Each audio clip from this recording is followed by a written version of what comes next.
Otra característica, vean, aquí están las bandas o estrías, y otra característica importante es que podemos encontrar que estas células musculares esqueléticas pueden poseer varios núcleos, es decir, pueden ser multinucleares. Entonces, todo esto se relaciona con el hecho de que están en un movimiento constante, y por ello la presencia de bandas, por ello la presencia de varios núcleos, ¿sí? ¿Alguna pregunta con relación a este tejido muscular esquelético? Bueno, entonces si no tienen preguntas, voy a regresar a la diapositiva. El siguiente tipo de tejido muscular es el tejido muscular cardíaco. Este únicamente lo vamos a encontrar en el corazón. No hay otro órgano, no hay otro lugar en el cual nosotros podamos encontrar el tejido muscular cardíaco. Es únicamente en el corazón. Y hablando un poco de las características que poseen las células que conforman el tejido muscular cardíaco, vamos a hablar que también tiene presencia de estrías, también tiene la presencia de estas bandas, pero quizá en menor cantidad que el tejido muscular esquelético. En relación al número de núcleos, se habla que son células de un solo núcleo, y lo importante aquí es que este tejido muscular va a poseer movimientos involuntarios. ¿Qué quiere decir esto? Que los latidos del corazón, ese movimiento que realiza el órgano, no es un movimiento que nosotros podamos controlar a voluntad, sino que simplemente debido a la presencia de las bandas, las estrías y la función en sí del corazón, se dan los movimientos involuntarios. Entonces veamos cómo son las células musculares cardíacas. Aquí están. Ustedes pueden ver, siempre se nota la presencia de bandas o estrías, y por lo regular va a poseer un solo núcleo. Bueno, ¿alguna pregunta con relación al tejido muscular cardíaco? Igual, esas bandas o estrías son ricas en proteínas llamadas actina y miosina. Y por último, voy a regresar a la diapositiva anterior. Tenemos el tejido muscular liso. Se llama así porque en este tejido muscular liso, en sus células, no vamos a encontrar bandas o estrías. Por eso se llama tejido muscular liso. Entonces tiene esa ausencia de bandas o estrías. Va a estar presente en órganos como por ejemplo el estómago, el útero, los vasos sanguíneos, digamos los más grandes, como venas y arterias más grandes, van a estar conformadas por tejido muscular liso. También este tejido muscular va a poseer un movimiento involuntario. Entonces, si pensamos en los órganos que les acabo de mencionar, en el estómago, para que se pueda llevar a cabo la digestión, el estómago hace una serie de movimientos para poder movilizar todo el alimento, y esos movimientos se dan gracias a que está hecho de tejido muscular liso con movimientos involuntarios. Pensamos en el útero también tiene un movimiento natural, involuntario, ya sea para expulsar material al momento de la menstruación. Si pensamos en venas y arterias, también necesitan tener ese movimiento para poder impulsar la sangre. Sin embargo, este movimiento no es algo que controlemos a voluntad, por lo tanto se dice que son movimientos involuntarios. Entonces, ahora sí, veamos la célula muscular lisa que está por acá. Ustedes pueden darse cuenta que ya no presentan esas bandas o estrías, y debido a eso es su nombre. Como sea, en todos los músculos, en todos los tipos de tejidos musculares, nosotros vamos a encontrar proteínas de actina y miosina. ¿Alguna pregunta?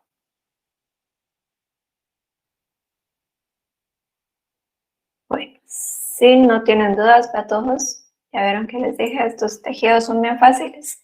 Vamos a pasar al siguiente grupo de tejidos, que es el tejido nervioso.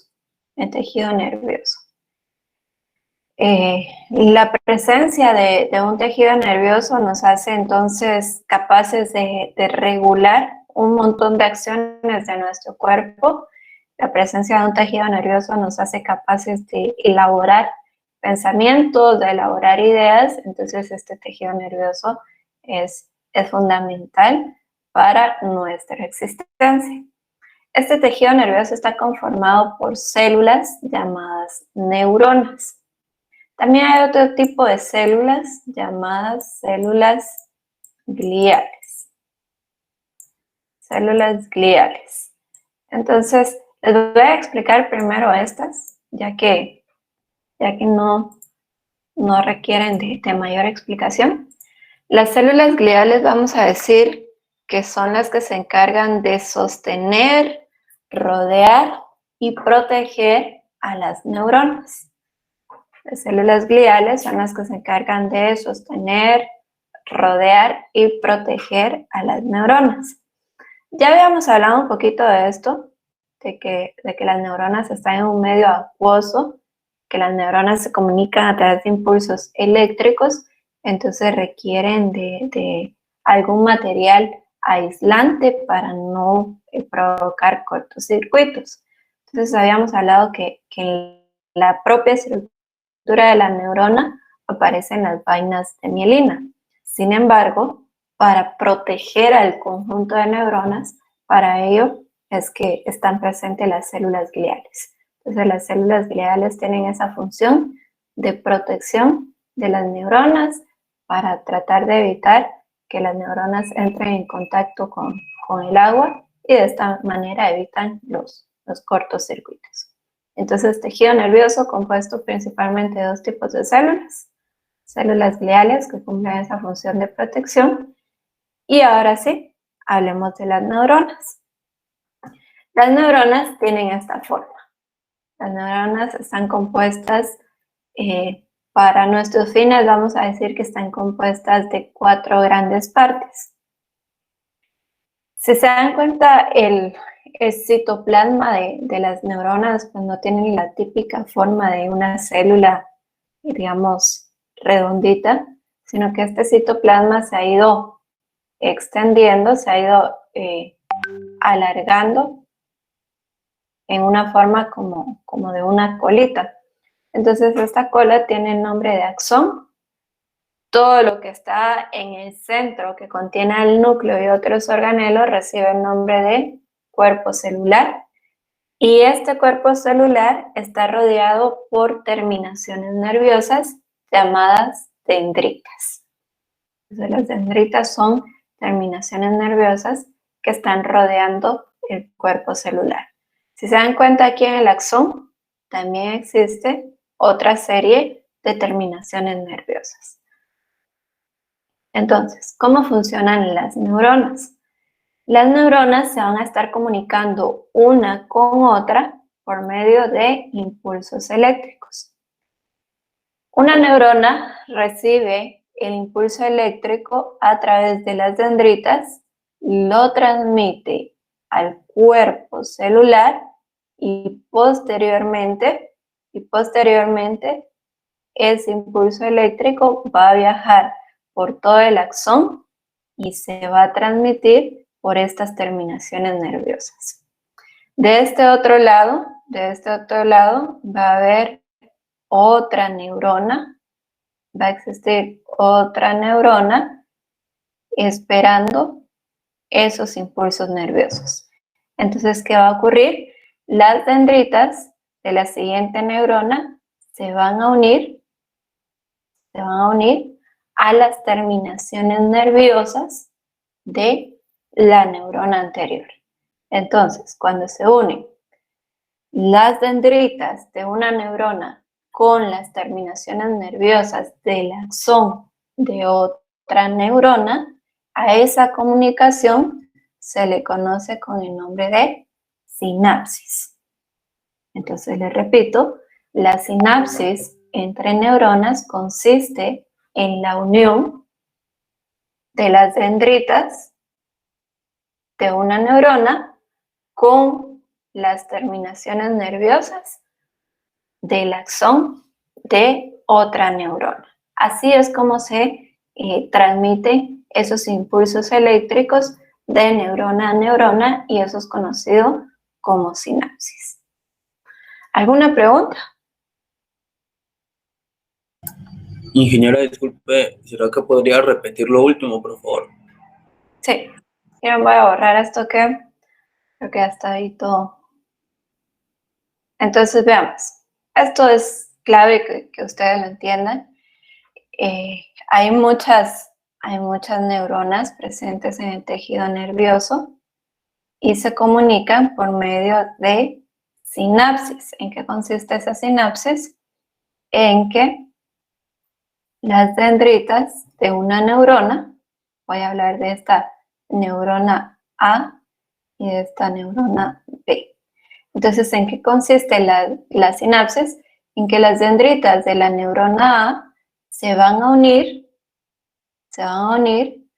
a las terminales nerviosas del axón de la neurona B. Entonces, esa unión entre las terminales nerviosas del axón de una neurona con las dendritas de otra neurona, a eso se le conoce como sinapsis y por medio de esa unión es que se transmite la información en forma de impulso eléctrico de neurona a neurona. Eso es sinapsis entre neuronas. ¿Alguna pregunta? Gracias, ingeniera. ¿Está bien? Entonces, les comento, esta sinapsis es una acción que sucede en cuestión de segundos, milisegundos, diría yo, es un instante. Es un instante en el cual las dendritas terminales nerviosas de un axón se unen, medio se tocan y eso es todo, ¿sí? Eso es toda la sinapsis. Es decir, no va a permanecer unidas durante mucho tiempo, sino que es una cuestión, como les digo, de instantes, de segundos o incluso menos, en donde se unen y nuevamente se desconectan, ¿sí? Para poder romper esta sinapsis,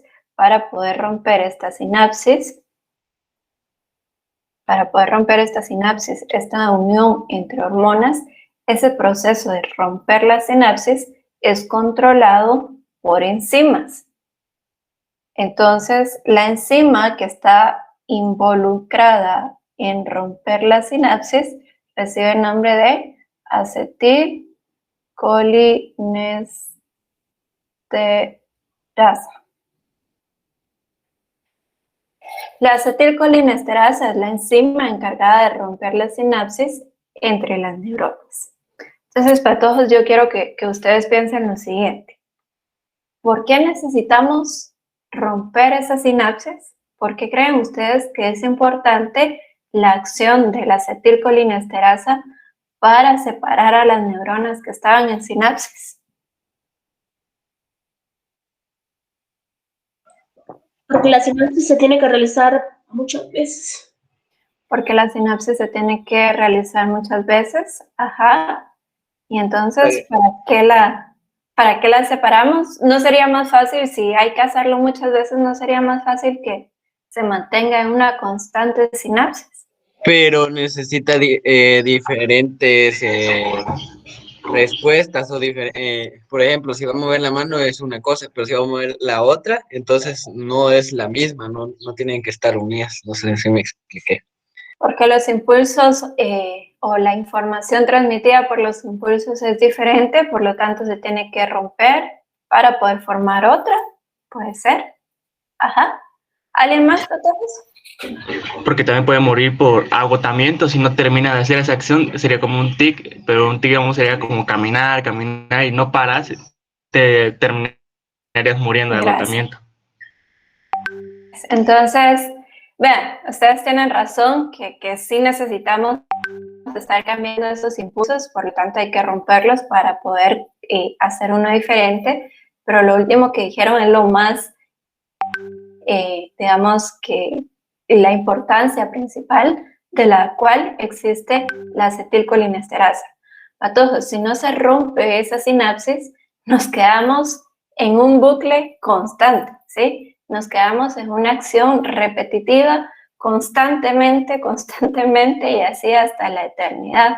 Como bien lo dijo su compañero, si no rompemos la sinapsis necesaria para estar diciendo una palabra, por ejemplo, neurona, y se queda ahí trabada esa sinapsis, todo el tiempo vamos a estar diciendo neurona, neurona, neurona, neurona, neurona, y así hasta que se pueda romper esa sinapsis.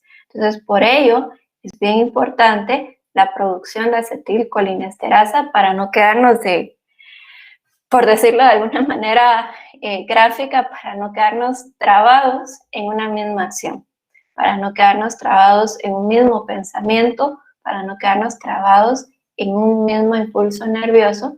Para ello se debe de romper la acetilcolinesterasa. Como les dije, la sinapsis es cuestión de instantes, es súper rápido, por lo tanto la acción de la acetilcolinesterasa también debe estar allí, bien pilas, bien presente, para que esa sinapsis se rompa y de esa manera podamos funcionar correctamente.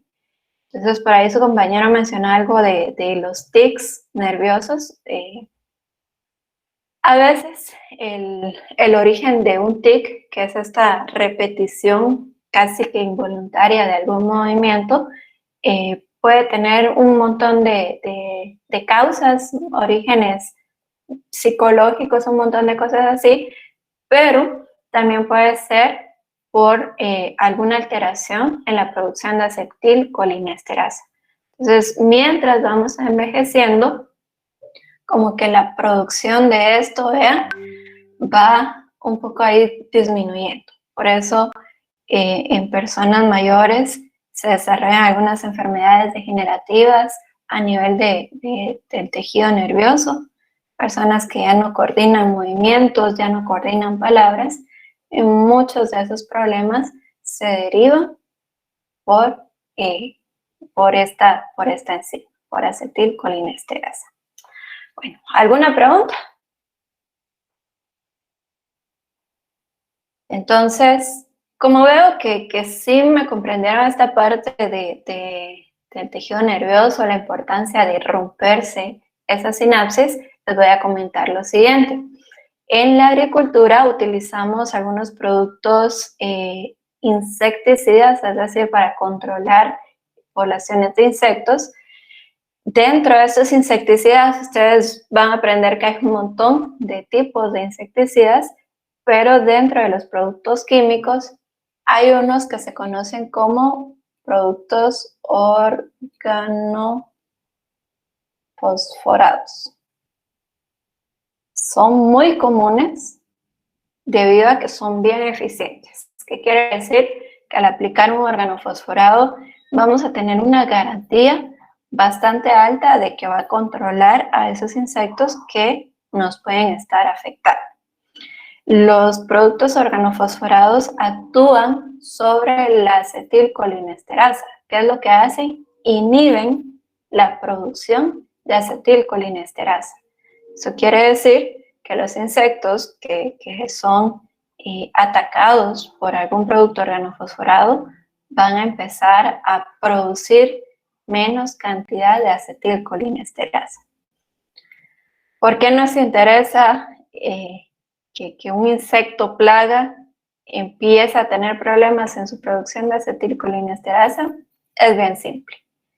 Al no producir esta enzima, el insecto se va a quedar en una sinapsis constante, se va a quedar en una sinapsis ahí cíclica, y por lo tanto, lo que acabamos de decir, el insecto posiblemente se quede repitiendo durante toda su vida una acción que podría ser, por ejemplo, estar meneando la mandíbula, entonces el insecto se va a agotar porque no va a poder detener esa acción y finalmente se va a morir. Así es como actúan esos productos organofosforados.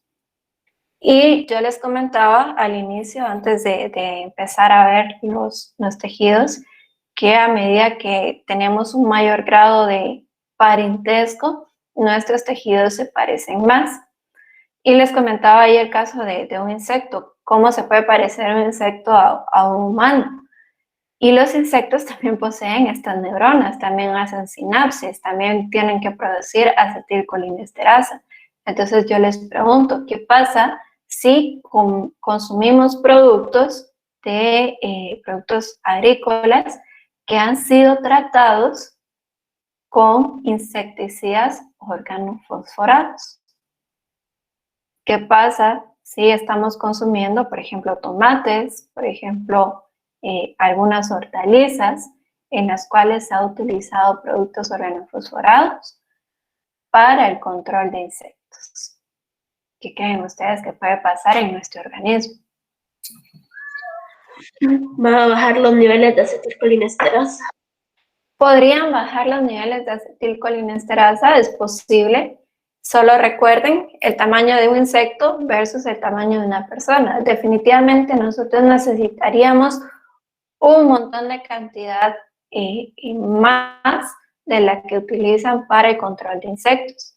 Entonces aquí ya viene lo complicado, que muchas veces nosotros desconocemos las prácticas de los lugares en donde se producen nuestros alimentos.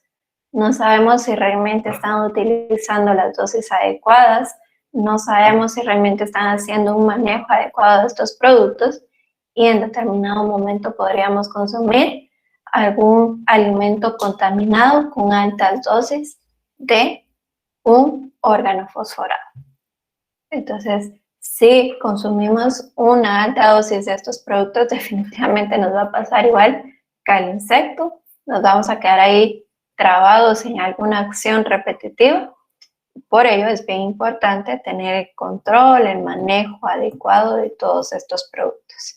Y se los digo de forma general, en muchos países, como por ejemplo de Europa, parte de Estados Unidos también, para poder exportar algunas hortalizas, para poder exportar algunos productos agrícolas, hay alguna norma de que no se haya utilizado organofosforados. Aquí en Guatemala, como sabemos, hay poco control, hay pocas regulaciones, entonces no vamos a estar 100% seguros, pero esto ya es parte de la responsabilidad de cada uno, ¿verdad? Ustedes pueden ser productores de alguna hortaliza, productores en general, y ya saben el riesgo que esto conlleva. Bueno, ¿alguna pregunta? Entonces, Ingeniera, y esta opción de que se queden como trabadas, no haría que se murieran las neuronas. sí, es que empieza un desgaste, como que se quemaran esas neuronas, ¿sí? Del constante impulso eléctrico, empiezan a morirse las neuronas y posteriormente, sí, todo el individuo empieza a fallar. Eso es lo que ocurre. Ingeniera, entonces así como los tartamudos o los que tienen tics en los ojos, ¿les pasa lo mismo o no? ¿Es eso? Por eso les decía, algunos tics, algunos problemas sí van a tener algún origen psicológico, de algún trauma, por ejemplo, de eso yo no sé, entonces, pero sí pueden tener un tipo de ese origen. No podríamos generalizar que sea todos por algún problema en la producción de acetilcolinesterasa. Entonces, ciertos tics nerviosos, ciertos problemas ahí de no controlar movimientos, sí puede deberse a una alteración en la acetilcolinesterasa. Y como les digo, algunos otros sí van a tener un origen diferente. Entonces, ¿alguna otra pregunta? Ingeniera, y los que tienen Alzheimer, ¿cuál es el problema que ellos, o por qué las neuronas empiezan a morir de manera Ahí he leído incontrolable? un poco de que sí puede deberse a esto, a problemas enzimáticos. Vean, hay un montón de enzimas realmente trabajando aquí en el tejido nervioso. Nosotros les damos algunas bien específicas que se apliquen a nuestra vida de agrónomos, y por eso les mencionaba acetilcolinesterasa. Pero sí, en Alzheimer, por eso les decía, a medida que envejecemos, muchas de nuestras funciones se van degenerando.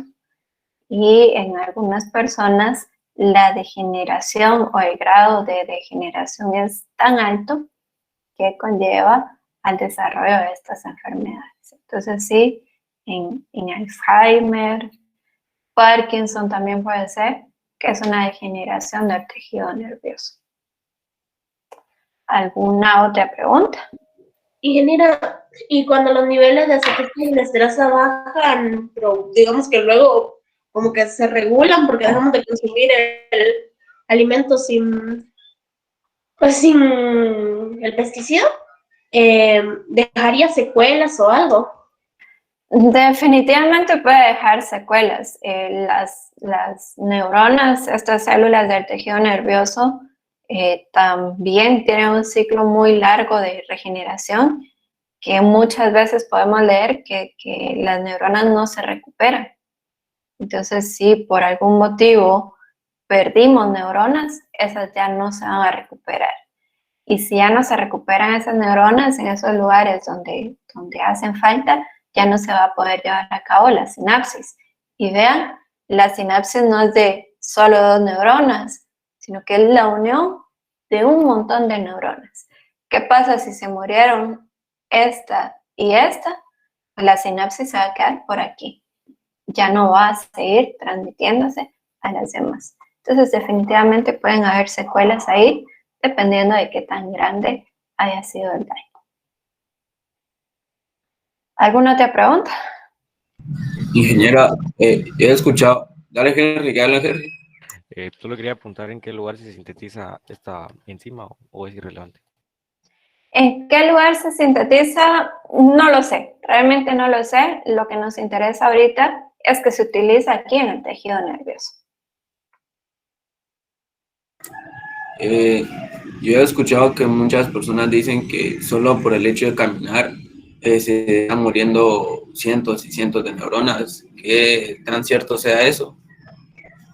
Solo por el hecho de caminar. Vean, pues, existe algo bien interesante para todos, y es que nosotros para vivir necesitamos oxígeno, pero el oxígeno también adentro de nuestras células es un compuesto que va a estar como que matando células.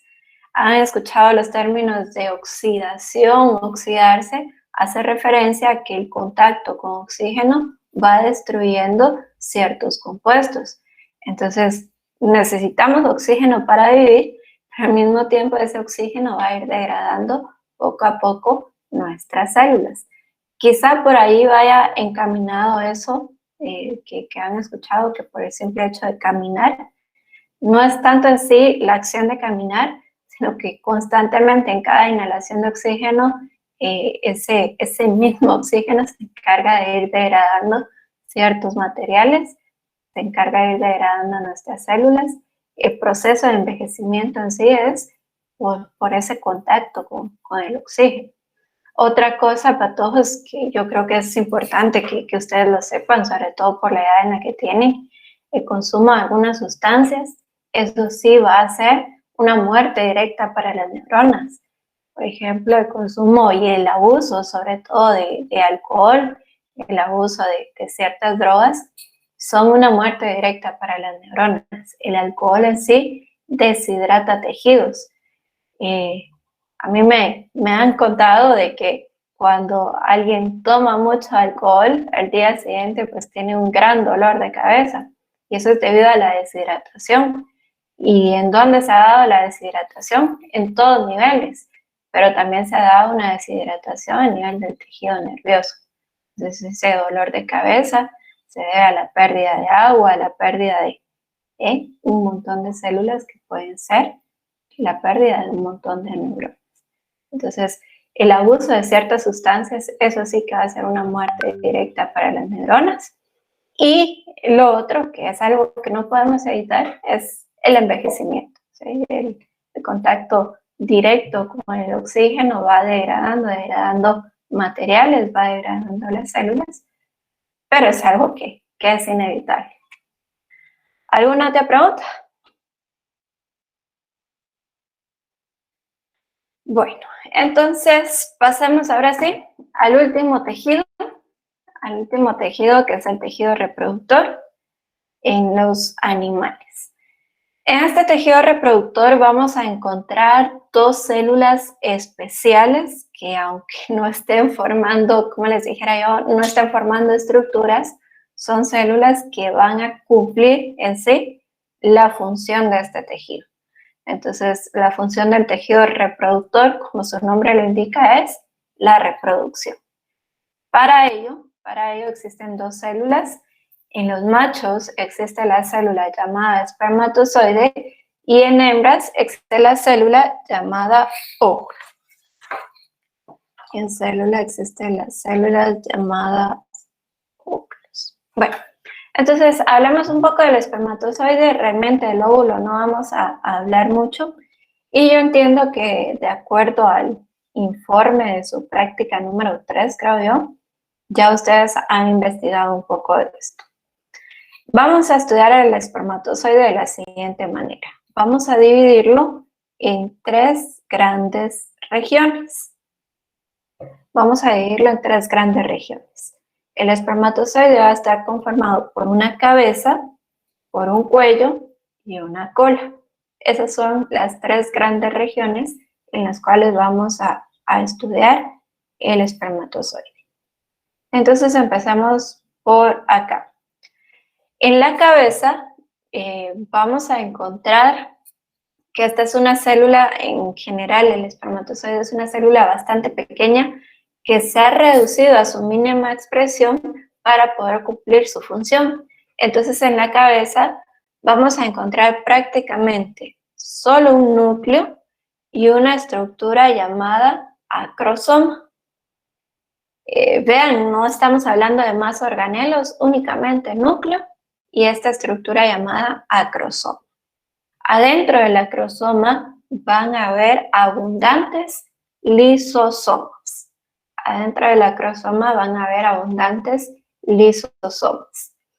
¿Por qué hay abundantes lisosomas? Porque estos van a cumplir la misión de degradar las membranas del óvulo si es que llega este espermatozoide a encontrarse con un óvulo. Entonces, en la cabeza, el núcleo obviamente está ahí porque es el que lleva el material genético, el acrosoma, que es abundante para las membranas del óvulo. La siguiente región del espermatozoide, llamada cuello, que es una parte ahí intermedia, en el cuello del espermatozoide realmente lo que vamos a encontrar son mitocondrias. Las mitocondrias, como ustedes ya saben, de acuerdo con su penúltima práctica, que es en este lugar en donde se lleva a cabo el proceso, la mayor parte del proceso de respiración celular para la producción de ATP. Entonces, ¿por qué son abundantes las mitocondrias? Porque de esta manera el espermatozoide puede obtener gran cantidad de ATP y poder movilizarse. Y por último, el espermatozoide está compuesto de una cola que realmente es un flagelo. Y como ustedes ya saben, el flagelo pues es una proyección citoplasmática, es una extensión del citoesqueleto y este flagelo le sirve para la locomoción.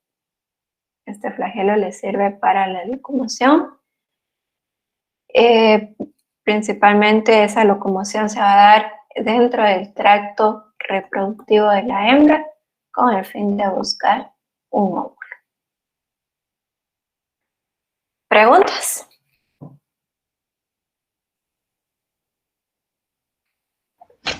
Ingeniera, ¿Sí? ¿podría repetir lo último que dijo de flagelo?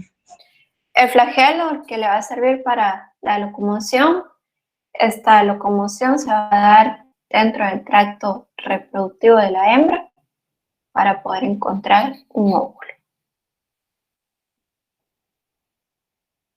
Gracias. ¿Está ¿Está bien? ¿Alguna otra pregunta? Entonces recuerden, en el caso de los espermatozoides son células pequeñas, son células que se han reducido lo más que se puede, principalmente para poder cumplir esa función de transportar la información genética. En el caso del óvulo no sale del cuerpo de la hembra, entonces vamos a ver que el óvulo es lo más grandote posible, pero el espermatozoide, al tener que salir del cuerpo del macho y tener que ingresar al cuerpo de la hembra, con la evolución se ha ido reduciendo, porque de esta manera le es más fácil trasladarse, movilizarse y poder cumplir su función. En el caso del óvulo, pues no vamos a hablar mucho, patojos. En el caso del óvulo únicamente vamos a decir que es el gameto femenino en animales, que es una célula lo más grandota posible. Es lo contrario a lo que sucede en el espermatozoide. El óvulo se ha agrandado lo más que puede, es una celulota. Y entonces el óvulo, en la parte central vamos a encontrar un núcleo y vamos a ver que este óvulo está rodeado por membranas celulares que pueden ser bastante resistentes. Pueden ser bastante resistentes estas membranas. Por lo tanto, cuando viene un espermatozoide aquí, lo que hace es liberar estos lisosomas que están en su acrosoma para tratar de degradar esa membrana. Y el primer espermatozoide que logre llegar acá, ese es el que gana, ¿verdad? Entonces, del óvulo no vamos a decir mayor cosa, únicamente que es una célula que se ha agrandado a su máxima expresión, que contiene la información genética. Recuerden, tanto óvulo como espermatozoide son células haploides, Entonces, para ir finalizando esta parte, patojos, les comento. A la unión de un óvulo con un espermatozoide se le conoce como fecundación.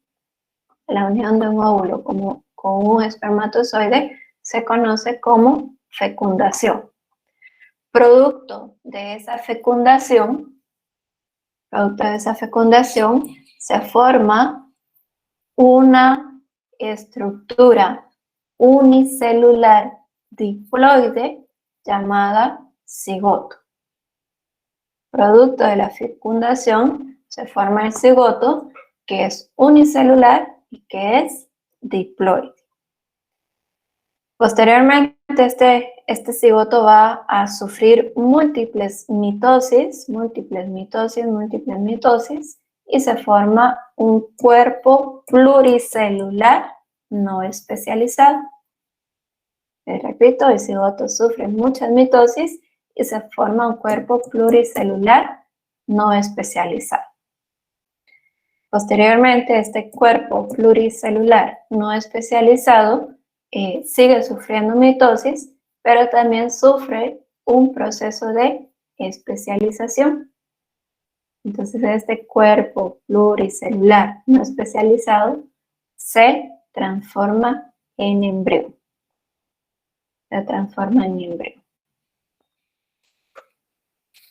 El proceso de especialización consiste ya en la formación de tejidos, posteriormente la formación de órganos, y así es como se forma un embrión. ¿Preguntas?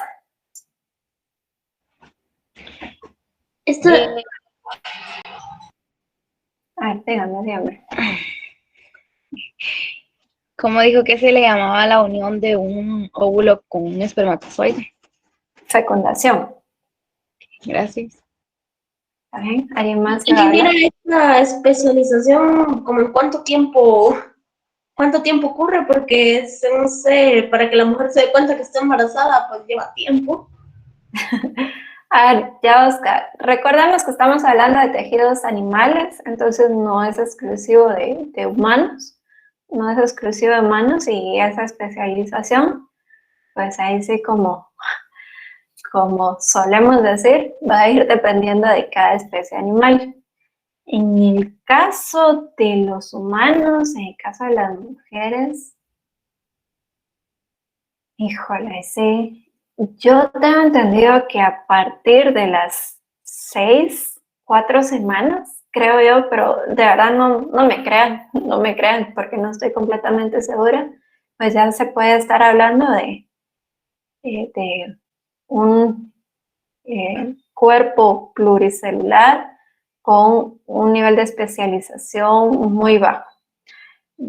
Dejaríamos que a partir de las 8 semanas en adelante, pues ya se habla bien de un embrión con varios tejidos y órganos diferenciados. Entonces, diríamos que a partir de las 8 o 9 semanas posiblemente ya está ese embrión bastante especializado. Pero, como les digo, no me crean porque ahorita no recuerdo bien esa información, Yadoska. ¿Alguna otra pregunta?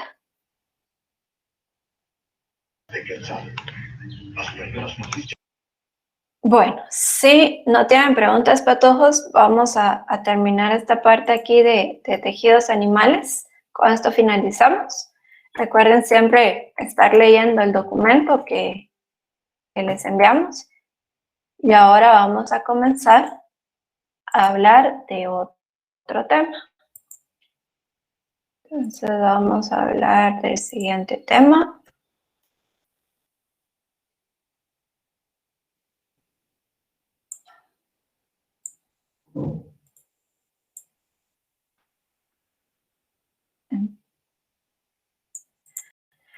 Y ahora vamos a hablar de la clasificación de los seres vivos. Entonces, existe la necesidad, o desde siempre ha existido la necesidad de nombrar a las cosas, de asignarle un nombre a las cosas, y los seres vivos no somos la excepción. Desde siempre, desde los más antiguos griegos, cuando encontraban, por ejemplo, una planta que no habían visto antes, le asignaban un nombre, y conforme iban descubriendo más y más plantas, se dieron cuenta de que necesitaban una sistematización, necesitaban un sistema de agrupación de esos vegetales para tratar de identificarlos más fácilmente.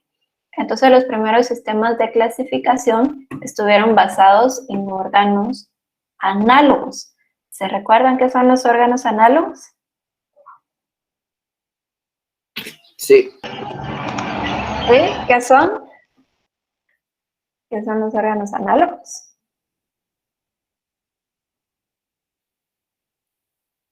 Que cumplen la misma función, pero sus estructuras o su formación son diferentes. Es correcto, su desarrollo es diferente, pero cumplen una misma función. Por lo tanto, los órganos análogos son muy parecidos entre sí. De esta cuenta, los primeros intentos de hacer un sistema de clasificación de los seres vivos se basaban. Las mariposas tienen alas, los colibríes tienen alas, las águilas tienen alas, entonces todos vuelan, agrupémoslos todos aquí en el grupo de animales que tienen alas y que vuelan. De igual manera decían, por ejemplo, todos los vegetales con flores rojas los vamos a agrupar aquí porque se parecen debido a esa presencia de flores rojas. Conforme se fue desarrollando un poco el conocimiento de las relaciones evolutivas, se fueron dando cuenta que no necesariamente tener flores rojas iba a hacer que dos vegetales fueran muy parecidos, que no necesariamente la presencia de alas para volar iban a hacer que dos animales fueran parecidos. Por ejemplo, la mariposa y el águila, si bien tienen alas y vuelan, la mariposa es un invertebrado y las águilas sí poseen ese endoesqueleto. Entonces, había mucha discrepancia con relación a la forma más correcta de agrupar a los seres vivos. Hasta que hubo un momento de consenso, hasta que hubo un momento en que dijeron, señores, vamos a dejar de pelearnos por esto y mejor vamos a tomar como fundamento para clasificar a los seres vivos sus relaciones evolutivas. Entonces dejaron de utilizar los órganos análogos, ya no hubo una agrupación en función al parecido externo, sino que se dieron cuenta que era más eficiente estudiar los órganos homólogos y con base en la existencia de esos órganos homólogos, plantear agrupaciones de seres vivos. Recordemos, órganos homólogos son aquellos que tienen un mismo desarrollo interno, un mismo desarrollo evolutivo, que quizá en la actualidad ya no cumplan la misma función, pero su desarrollo interno es parecido. Debido a esto, entonces ya nació un sistema de clasificación de seres vivos de una forma, un sistema de clasificación formal, un sistema de clasificación que vino a quitar las dudas, que vino a simplificar más la vida para tratar de diferentes grupos de seres vivos. Entonces, a esos grupos de seres vivos que van a poseer características en común, se les llama taxón. Así de manera muy general, nosotros al escuchar la palabra taxón vamos a pensar que es un grupo de seres vivos que tienen características en común. Ahora bien, a mayor cantidad de órganos homólogos que se compartan, el taxón va a ser más específico. Les repito, entre mayor sea el número de órganos homólogos que se compartan un grupo de seres vivos, el taxón va a ser más específico. ¿Qué quiere decir esto? Que entre mayor cantidad de órganos homólogos que compartamos con una especie, vamos a tener un mayor grado de relaciones evolutivas y vamos a estar más emparentados en cuanto a nuestro desarrollo evolutivo. Entonces, entre mayor cantidad de órganos homólogos se compartan, el taxón puede ser más específico. Gracias a todo esto, hubo un hombre bastante adelantado a su tiempo, que es Carl Linneo, que él, incluso mucho antes de que toda la comunidad científica se pusiera de acuerdo en todo esto que les he platicado, Linneo empezó con una metodología, de nombrar a los seres vivos. Entonces Linneo iba descubriendo ahí nuevas especies y les colocaba dos nombres.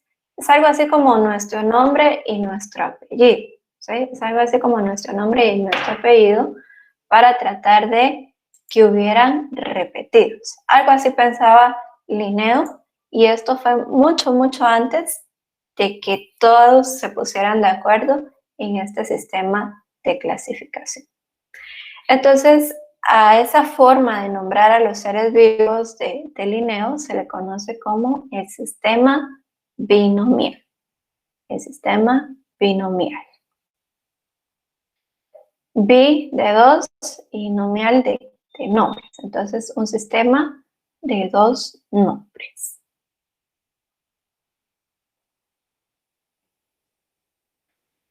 Por ejemplo, vean aquí en la sección, veo que hay dos Henry. Entonces, sin embargo, uno es Henry Ishim y el otro es Henry Martínez.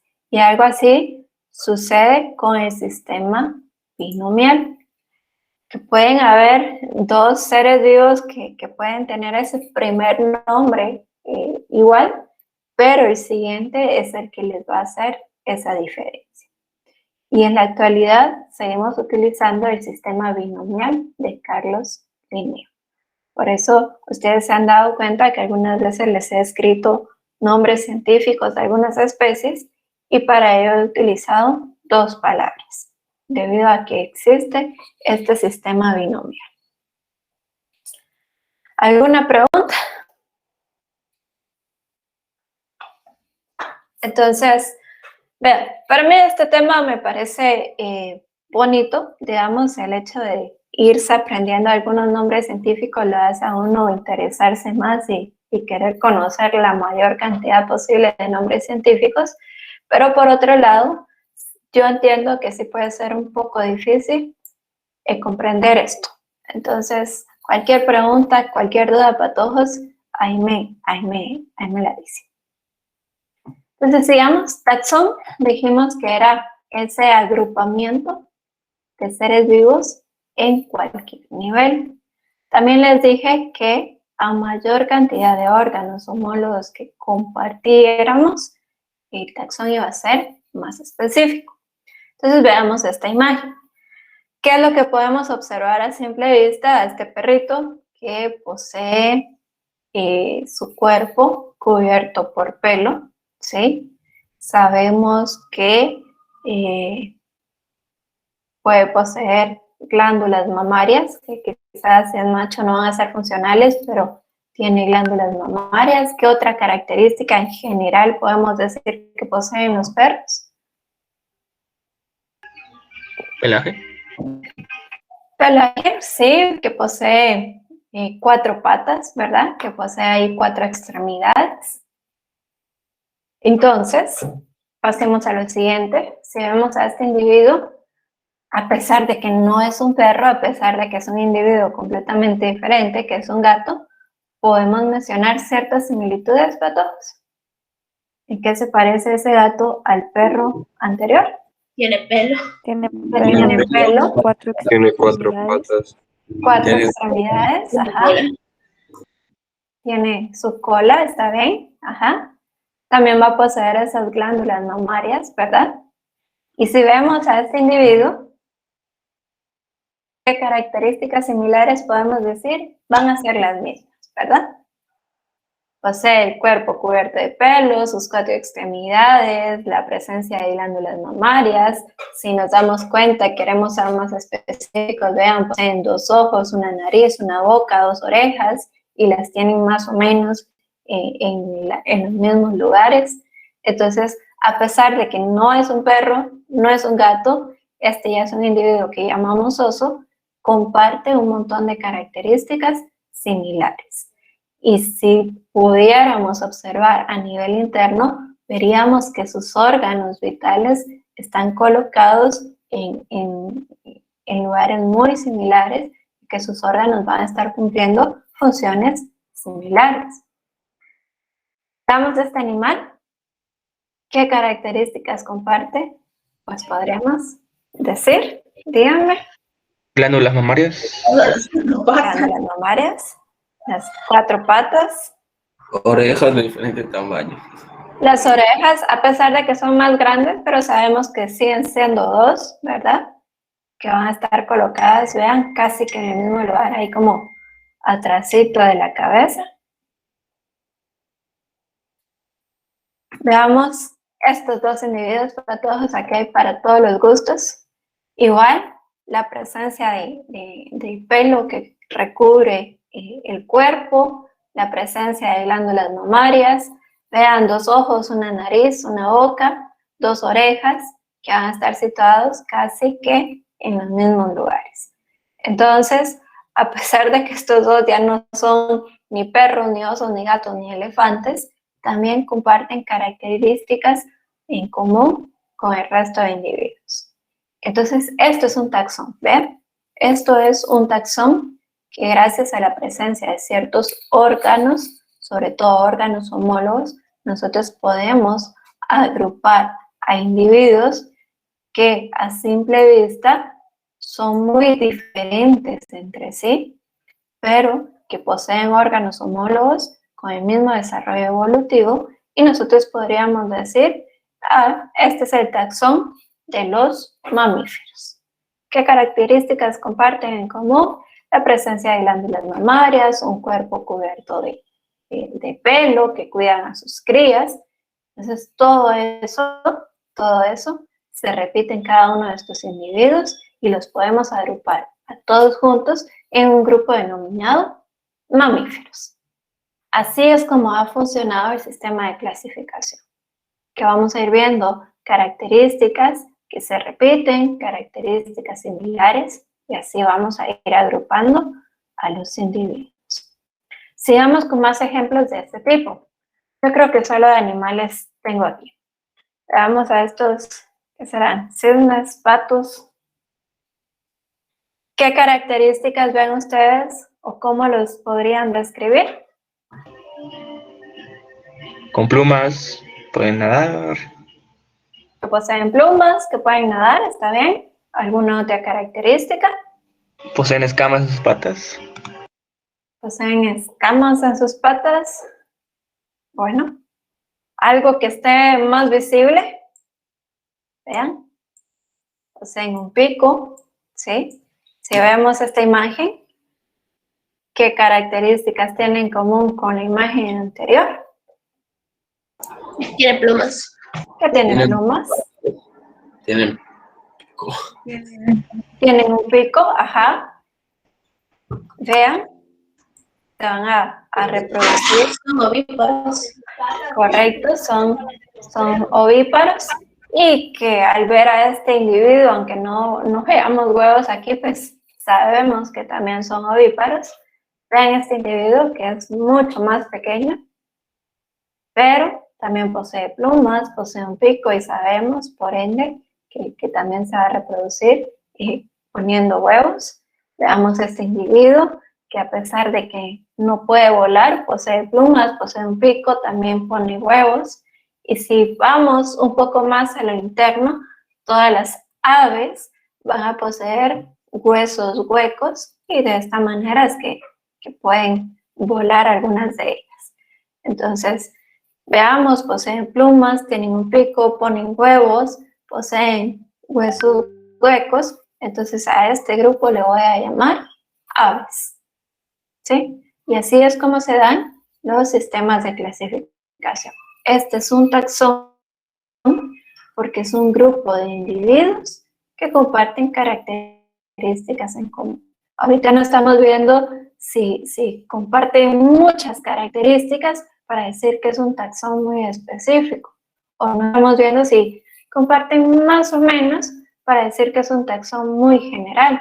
Simplemente decimos que comparten características en común y por ese simple hecho los podemos agrupar y decir que son un taxón.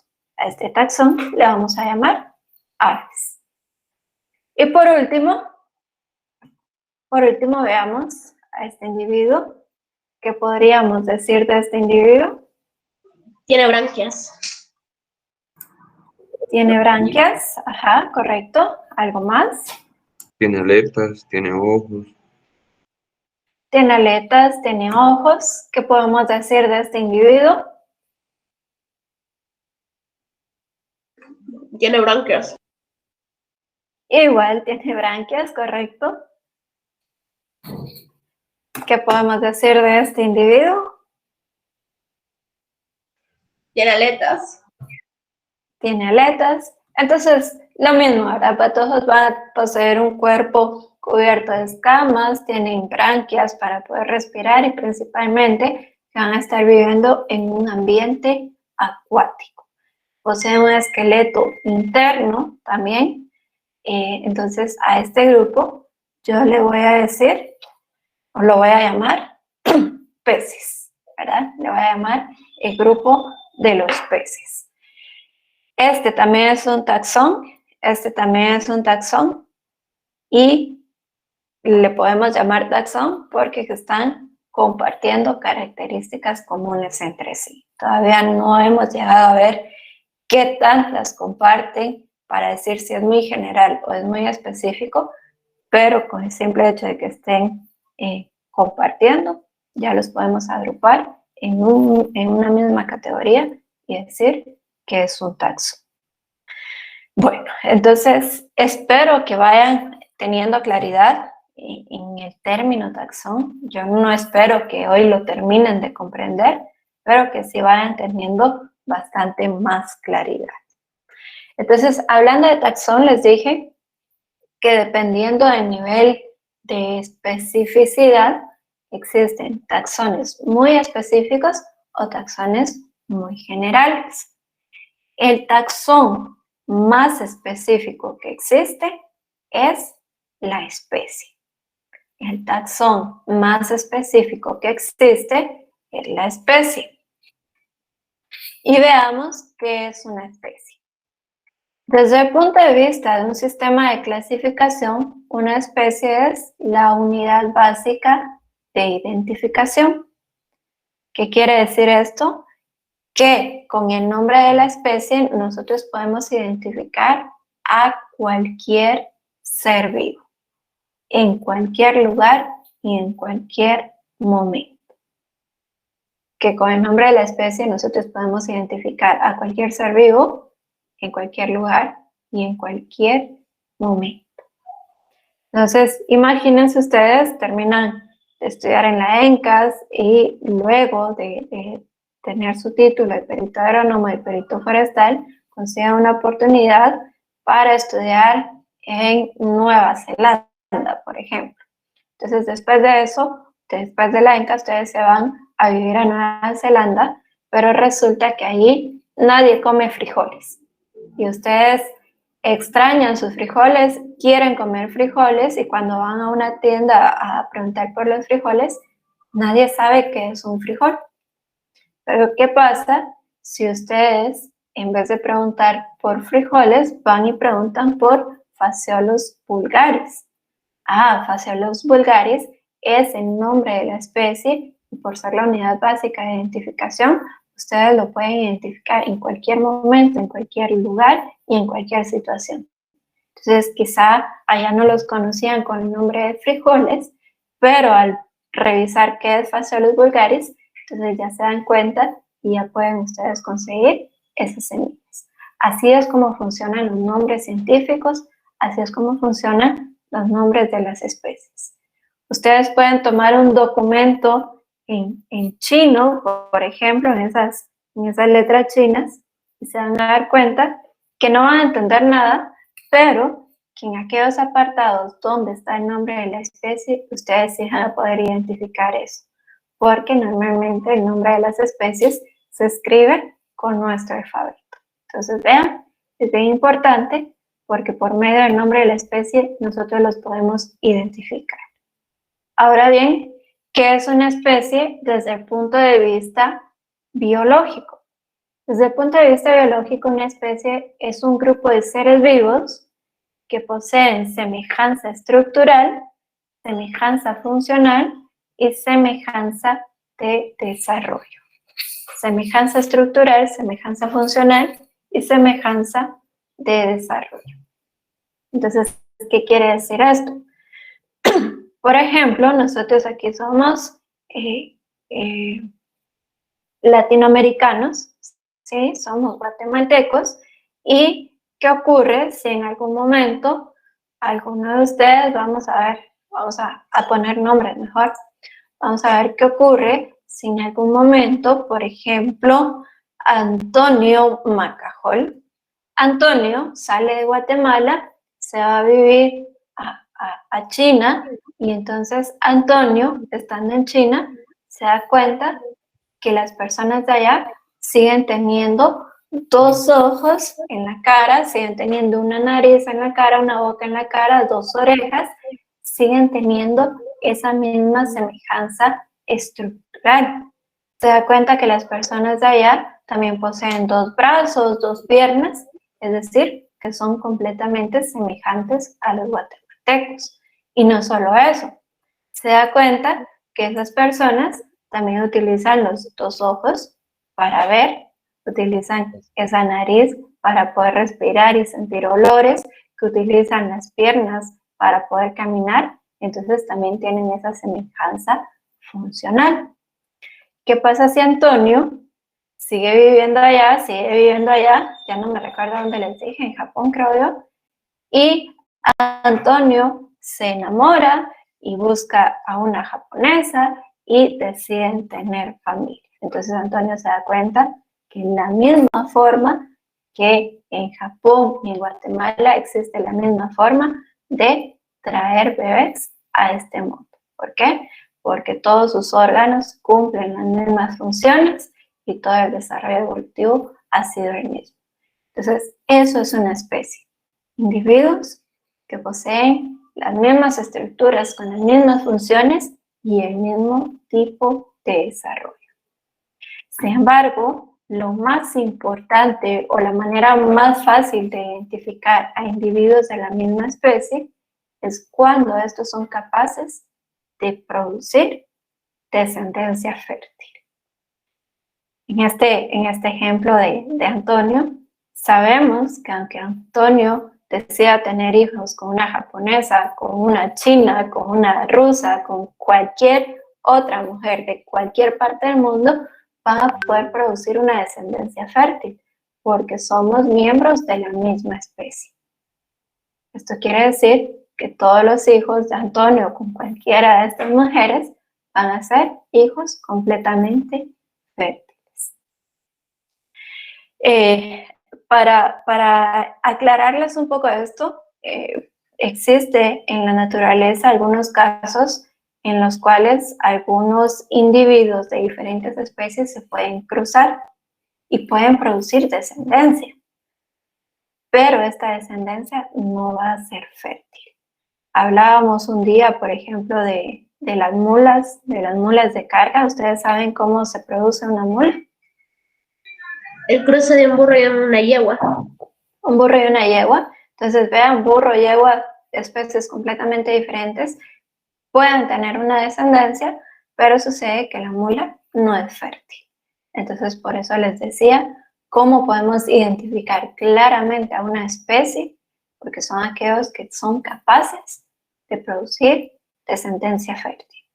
También hablando un poco de vegetales, en la naturaleza es bien común que diferentes especies de orquídeas se crucen entre ellas. Entonces las orquídeas se están cruzando entre diferentes especies y están produciendo descendencia, pero esa descendencia no va a ser fértil, no van a producir semillas viables, por ejemplo. Entonces, a todos esos cruces de diferentes especies que producen descendencia se les conoce con el nombre de híbridos. ¿Qué es un híbrido? El producto de cruce de dos especies diferentes, y el híbrido tiene como característica principal que no es fértil. ¿Alguna pregunta para todos? Aquí me detuve a hablar un montón. No sé si tengan dudas, no sé si tengan preguntas.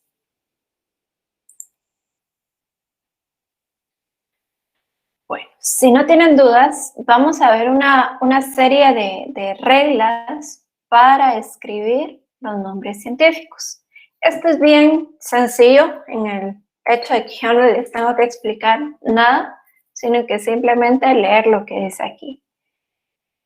Vamos a empezar. Lo que les decía, que para escribir una especie debemos utilizar el alfabeto latino. Nosotros no tenemos ningún problema porque ese es el alfabeto que utilizamos comúnmente. Existen otra serie de alfabetos en otras regiones del mundo que ellos sí tienen que aprenderse este alfabeto cuando están estudiando estos cursos de biología. Los rusos, sí. Los rusos, los que escriben ahí, bueno, en sociedades como China y Japón han ido migrando un poco al alfabeto latino, sin embargo, lo tienen que aprender. Lo que les comentaba, el sistema binomial, es decir, que el nombre de la especie está compuesto por dos palabras. La primera palabra hace referencia al género y la segunda palabra hace referencia al epíteto específico. Y vean, como ustedes están aprendiendo, sí quiero que se lo aprendan así, género y epíteto específico. Conforme van pasando ahí en sus demás cursos, van a ir viendo que más que todo por pereza, a esta palabra de epíteto específico le empiezan a llamar especie, pero eso no es correcto para todos. Especie, el nombre de la especie, está conformado por género, primera palabra, y epíteto específico. Ahí se aprenden bien esto, vean, epíteto específico. Siguiente regla, solo la primera palabra en su primera letra se escribe con mayúscula. ¿Qué quiere decir esto? Que solo la inicial del género se escribe con mayúscula. El resto se escribe con minúsculas. Para los que están en la escuela, cuando tengan ahí un chancecito, vayan al edificio central, ahí cerca de la dirección, cerca del baño de mujeres. Allí hay un mural de una orquídea y hay una plaqueta con la descripción de ese mural. Y después, en la siguiente clase, me cuentan si esa plaqueta cumple con todas las reglas que vamos a ver hoy. Entonces, primera letra en mayúscula, resto en minúsculas. Dice que son palabras latinizadas. Aquí esta regla en sí a nosotros no nos compete porque cuando se ha dado el nombre a una especie existe un comité que latiniza las palabras, es decir, que las pasa a un idioma que es el latín. Pero a nosotros en este momento eso no nos interesa. ¿Cuándo sí nos va a interesar? Por ejemplo, cuando ustedes estén trabajando ahí su tesis de doctorado y hayan descubierto una nueva especie, tienen que ir a ese comité para darle un nombre latinizado a esa especie que descubrieron. Esta regla, la verdad, se ha quedado un poco, en desuso. Esto era sobre todo cuando los trabajos se escribían a máquina de escribir o si era un trabajo escrito a mano. Para resaltar un nombre científico, lo subrayamos por separado. ¿Cómo así? Por ejemplo, si esto fuese el género, subrayo el género y por aparte subrayo el epíteto específico. Es decir, el subrayado no tiene que ser continuo, sino que es por separado a cada palabra. Entonces, a ustedes creo yo que les pedimos todavía trabajos hechos a mano, entonces esta regla sí les aplica, que al momento de subrayar es palabra por palabra, no es un subrayado continuo. Y conforme el uso de la computadora para realizar trabajos, esta regla se fue sustituyendo por un texto en negrilla o cursiva. Como sea, siempre tenemos que resaltar el nombre científico utilizando cualquiera de estos métodos. Si estamos escribiendo a mano, sería con un subrayado. Si estamos escribiendo en computadora, sería utilizando negrilla más cursiva y de esa manera nosotros sabemos que ahí se está hablando de los nombres de especies. Vamos a ver si hay otra regla. Y hay una regla más. Si el nombre común aparece antes del nombre científico, este nombre científico debe encerrarse en paréntesis.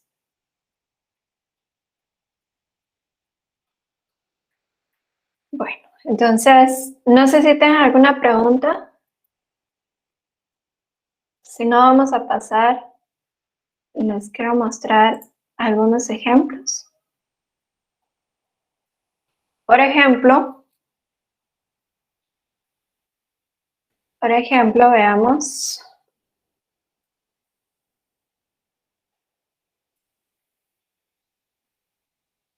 Veamos lo siguiente. Creo que el primer nombre científico que aprendemos es este. Entonces tenemos aquí Sea maíz. Sea es el género, maíz es el epíteto específico. Como estoy escribiendo a mano, debería de hacer esto, ¿ve? Subrayar por separado cada una de estas palabras. Veamos lo siguiente. Si yo estoy escribiendo un documento en donde digo el maíz y quiero colocar su nombre científico, este debe ir encerrado en paréntesis, de esta forma. Debe ir encerrado en paréntesis de esta forma, y también, como estoy escribiendo a mano, debería de ser subrayado. Otra cosa importante, por ejemplo, si yo estoy escribiendo un párrafo,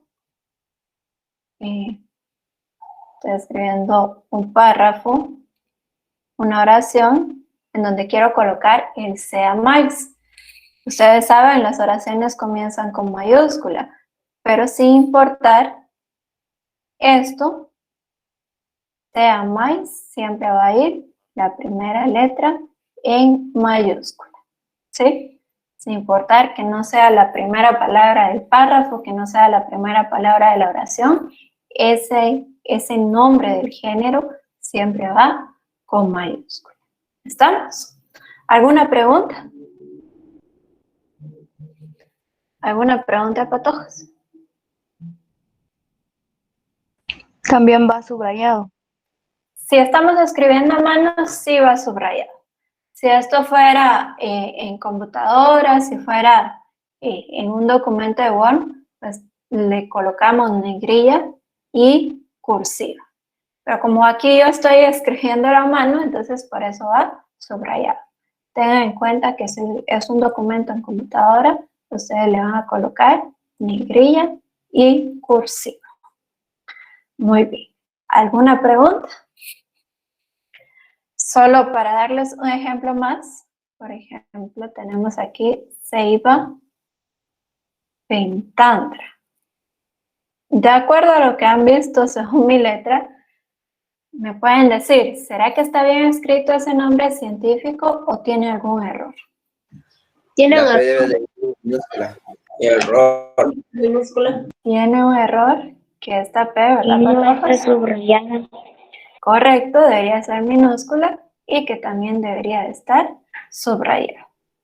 Entonces son reglas ahí que, como les digo, no tienen mayor ciencia, no tienen mayor explicación, es únicamente que ustedes se las aprendan y a veces se nos olvida esto, ¿eh? Hacer el subrayado continuo, ya les dije, eso no es correcto, es palabra por palabra. ¿Estamos? ¿Alguna pregunta, patojos?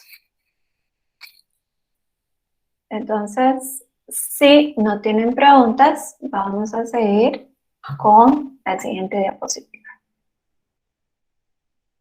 Aquí también se habla un poco acerca del identificador inicial. Ustedes van a ver al momento de investigar algunos nombres científicos, se van a dar cuenta que, por ejemplo, aparece sea maíz,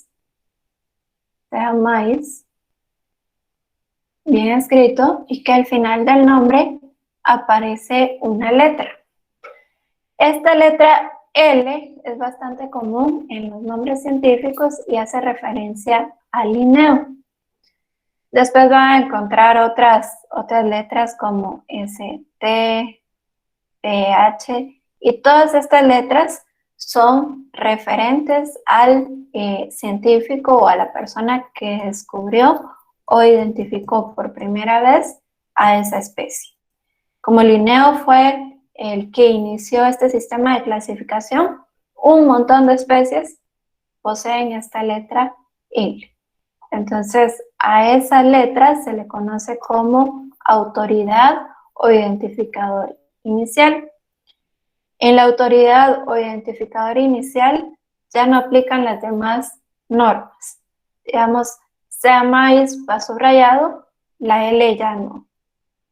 Sea maíz va en negrilla en cursiva, la L ya no. Digamos que esta letra ya es un texto normal.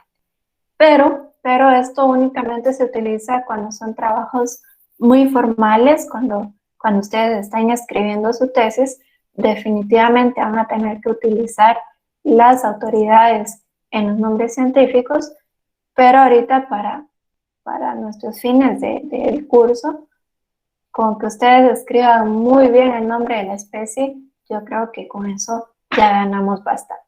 Pero solo para decirles que al momento de que ustedes estén investigando, se van a dar cuenta que después del epíteto específico puede venir una sola letra o pueden venir varias letras con apellidos, y eso hace referencia a la autoridad o a la persona que describió por primera vez a esa especie. ¿Alguna pregunta? ¿No tienen dudas? Bueno, si no tienen dudas, veamos lo siguiente. Aquí tenemos esta especie bastante conocida y les voy a comentar que en el caso de Chompipe, y antes de esto, antes de explicarles bien esto, les voy a comentar lo siguiente. Por ejemplo, yo que soy aquí de la región central, a este animal, cuando lo veo, yo sé que se llama chompipe. Pero patojos, yo sé que ustedes son de muchas partes del país. ¿Ustedes conocen algún otro nombre para este animal?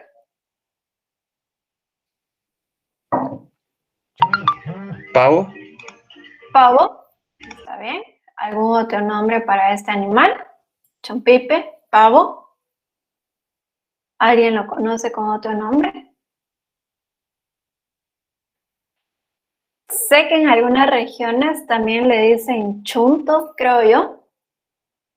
Entonces, si vamos a diferentes lugares del país, vean, solo en Guatemala podríamos, con esto que hemos hablado, podríamos encontrarlo con 3 nombres. En México le dicen guajolote también. En México le dicen guajolote, y algunos pueblos de Guatemala, por tener una influencia más directa con México, también le podrían llamar guajolote. Entonces, solo en este territorio tan pequeño, para el mismo individuo tenemos 4 nombres: chompipe, chunto, pavo, guajolote. Entonces, ¿qué pasa? ¿Qué pasa con los nombres comunes? ¿Sí? Esto es un nombre común. ¿Qué pasa con los nombres comunes?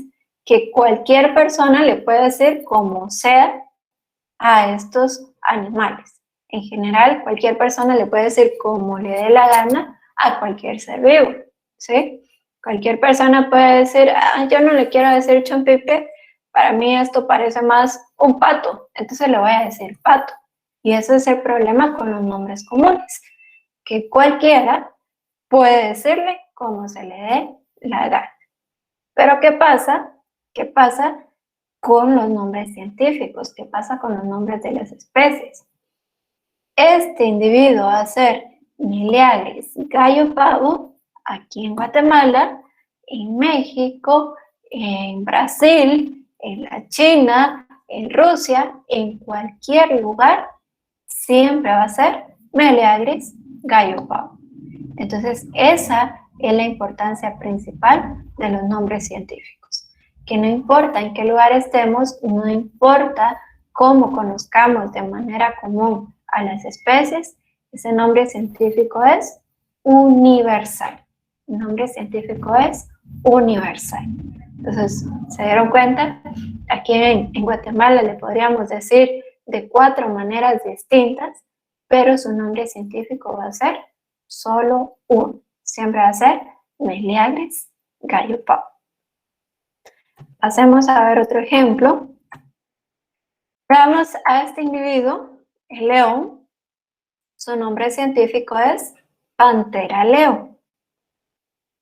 Veamos a este otro individuo, el leopardo. Su nombre científico es Panthera pardus. Veamos al siguiente, al jaguar, que su nombre científico es Panthera onca. Y por último, veamos al tigre, que su nombre científico es Panthera tigris. Entonces, ¿de qué se dieron cuenta ahorita que yo les estaba diciendo los nombres científicos? Que al principio tienen un nombre pantera. Que todos tienen el nombre pantera. Eso es, ¿me puede repetir que no le escuché? El género se repite. que el género correcto se repite. Entonces dijimos Panthera leo, dijimos Panthera pardus y así sucesivamente. Panthera onca, Panthera tigris. Entonces esta palabra fue repetida, se repitió varias veces y dijimos que esta primera palabra en los nombres científicos se conoce como género. ¿Qué podemos concluir de ahí? Que estas 4 especies, ¿sí? Cada uno es una especie diferente, que estas 4 especies van a pertenecer al mismo género. Que a pesar de que son individuos diferentes, a pesar de que son especies diferentes, los 4 están relacionados, los 4 tienen características en común que los hacen estar agrupados en el mismo género. ¿Sí se entiende esa parte, patojos? ¿Tienen alguna pregunta respecto a eso?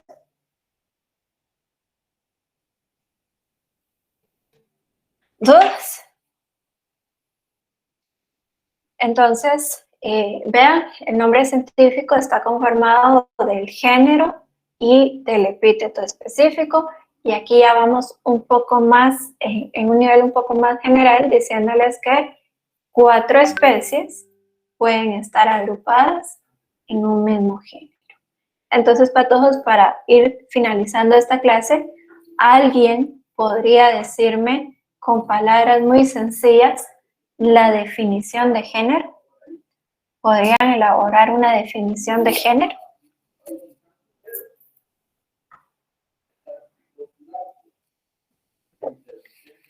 Y así nos desconectamos, patojos, con alguien que me diga la definición de género y nos vamos de la clase de hoy. Entonces, hay un esfuerzo. Si no quieren hablar, me pueden escribir. ¿Organismos que comparten características en común? Organismos que comparten características en común. Estoy de acuerdo, pero hace falta un poquito más. Algo más que podríamos agregar ahí en la... Porque taxón, dijimos que son un grupo de organismos que comparten características en común. Entonces, esa definición se queda muy, muy, muy general. Algo más que nos individuos que comparten individuos que comparten un antepasado en común. Individuos que comparten un antepasado en común. Suena parecido. Individuos que comparten características generales. Individuos que comparten características generales, pero después de género viene otro taxón aún más general, que es la familia, y después viene otro, que es el orden. Entonces, algo que se ajuste específicamente a la definición de género, ¿cómo lo podríamos decir? Vamos, yo sé que ustedes pueden, yo sé que ahí lo pueden elaborar. Vean la diapositiva, les dije que aquí todos son diferentes especies, pero que todos están en el mismo género. Entonces, ¿cómo elaboraríamos esa definición de género?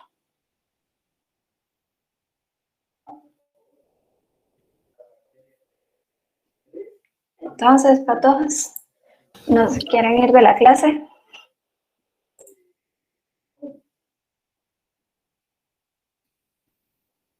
¿Quieren estar conectados aquí? Jaime, clase.